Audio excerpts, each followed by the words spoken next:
आप देख रहे हैं अनोखा पोस्ट। नमस्कार, आप देख रहे हैं अनोखा पोस्ट चैनल। 51 साल पहले जब पहला जनसंख्या दिवस मनाया गया था, तब दुनिया की आबादी पता है कितनी थी? 3 अरब 55 करोड़ 18 लाख और 80 हजार। तो आज 7 अरब 60 करोड़ यानी दुगनी से ज्यादा स्पीड में जनसंख्या भाग रही है। तो वहीं देश की लेटेस्ट जनसंख्या 1 अरब 33 करोड़ बताई जा रही है। इसमें थोड़ा ज्यादा भी हो सकता है। अब थोड़ा नजर बिहार पर भी डाल लेते हैं। तो बिहार की जनसंख्या 9 करोड़, जो कि लगभग 10 करोड़ भी हो सकती है। इसमें सबसे ज्यादा 15 से 30 साल के युवा हैं। अब इनमें से एक बड़ी आबादी बेरोजगार है। यह छोटे मोटे काम कर रही है, यानी बिहार का एक बड़ा युवा वर्ग हताश है। नौकरी या व्यापार न होने की वजह से आज 2020 में यह युवा 18 से 30 साल तक के हैं, यानी 2050 में 48 से 60 साल तक के हो जाएंगे।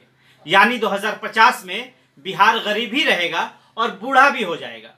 इसलिए सरकार को इन युवाओं के लिए रोजगार और शिक्षा पर कठोर फैसले लेने होंगे। चलिए आपके डर को थोड़ा और बढ़ाते हैं। यह रिपोर्ट आपको हैरान और परेशान करेगी। जब यह युवा बूढ़े होंगे तो अभी जो काम कर रहे हैं वो नहीं कर पाएंगे, यानी टैक्स पेयर और कम हो जाएंगे। जवान बूढ़े हो जाएंगे, काम भी नहीं कर पाएंगे। बिहार के लोग अपनी मेहनत के लिए देश में ही नहीं विदेशों में भी जाने जाते हैं। चलिए अच्छी बात है, बिहारी हैं, मेहनती हैं। देश के किसी भी कोने में आपको बिहारी दिख जाएंगे जो अपनी मेहनत की बदौलत कमाते और खाते हैं। बिहार के लोग बहुत सीधे साधे, मेहनती और मृदुभाषी होते हैं। लेकिन ऐसा क्यों है कि ये सीधे साधे लोग अपने घर से हजारों किलोमीटर दूर रोजगार के लिए जाने को मजबूर हैं? ऐसा क्यों है कि इन लोगों को अपना घर परिवार छोड़कर 2 वक्त की रोटी की जुगाड़ में घर से दूर जाना पड़ता है? बिहार के आरा जिले का रहने वाला एक लड़का मुझसे दिल्ली में मिला, जो दिल्ली में एक रेस्टोरेंट में वेटर की नौकरी करता है। उससे बातचीत से पता चला कि वो इंटरमीडिएट तक पढ़ा है। वो आगे कहता है कि मजबूरी क्या नहीं करवाती है आपसे।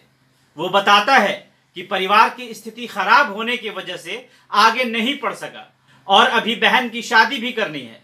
बिहार में नौकरी नहीं थी तो मजबूरी में दिल्ली में परिवार से दूर आकर नौकरी करना पड़ता है। उसने कहा कि वो पिछले 1 साल से घर ही नहीं गया। उसका परिवार गांव में ही रहता है और वो दिल्ली में नौकरी करता है। यह आंकड़े दर्शाते हैं कि बिहार में युवाओं का बहुत बड़ा तबका रोजगार के लिए दर दर भटकता रहता है। आज बिहार में उद्योग धंधे न के बराबर हैं। आज बिहार का पढ़ा लिखा युवा वर्ग दूसरे राज्यों में जाकर काम करने को मजबूर है।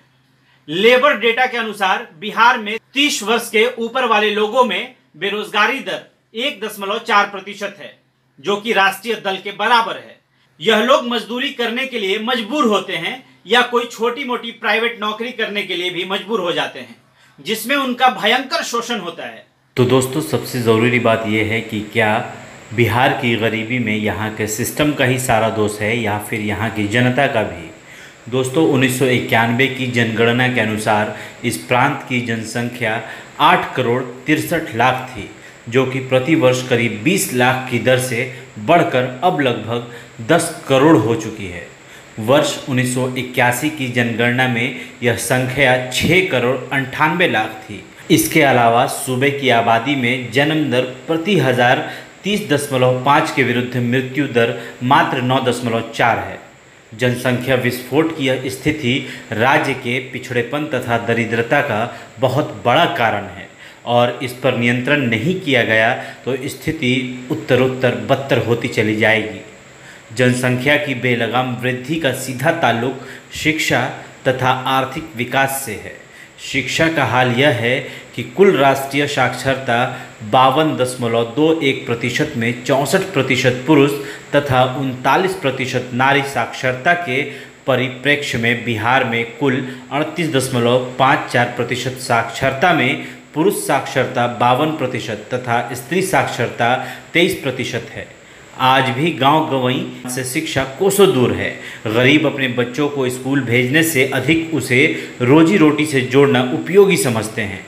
दोपहर के भोजन के नाम पर गांवों में बच्चों का विद्यालयों में नामांकन अवश्य करा दिया गया है, लेकिन बच्चे स्कूलों में पढ़ने के बजाय महज खाद्यान्न वितरण के दिन जाते हैं। यह विडंबना नहीं तो क्या है कि कभी विश्व को मार्गदर्शन देने वाला बिहार निरक्षरों की अग्रिम पंक्ति में खड़ा हो चुका है। जहां तक आर्थिक विकास का संबंध है, देश के कृषि प्रधान इस राज्य की 80% आबादी की रोजी रोटी का आधार खेती है, परंतु दुर्भाग्य की बात है कि यहाँ के किसानों को व्यापारियों तथा उद्योगपतियों की मर्जी से भी जीना पड़ता है।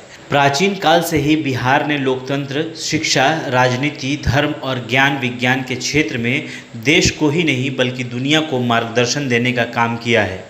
लोकतंत्र के क्षेत्र में प्रसिद्ध लिच्छवी गणतंत्र और शिक्षा जगत में नालंदा एवं विक्रमशिला विश्वविद्यालयों के भग्नावशेष आज भी शिक्षा एवं ज्ञान विज्ञान के क्षेत्र में अपने स्वरूप की कहानी कहते हैं। प्रकृति ने भी बिहार के प्रति काफ़ी उदारता दिखाई, इसके गर्भ में पर्याप्त खनिज विद्यमान किए। इतना ही नहीं, साल भर पानी संजो कर रखने वाली तथा अपने साथ उर्वरक मिट्टी लेकर आने वाली गंगा, गंडक, बागमती, कमला, कोशी तथा अधबारा आदि सैकड़ों नदियां राज्य को हरा भरा बनाने में योगदान देती रही हैं। फिर भी बिहार की ऐसी हालत सोचने पर मजबूर तो करती ही हैं। बिहार में युवा सबसे अधिक 45.2% कृषि पर निर्भर करते हैं, लेकिन आज बिहार के कृषि की स्थिति किसी से छुपी नहीं है। आज कृषि किसी के लिए घाटे के सौदे के अतिरिक्त कुछ भी नहीं है। बिहार में ना तो सिंचाई की अच्छी व्यवस्था है और ना ही बाढ़ से फसल को बचाने के लिए कोई उचित व्यवस्था है।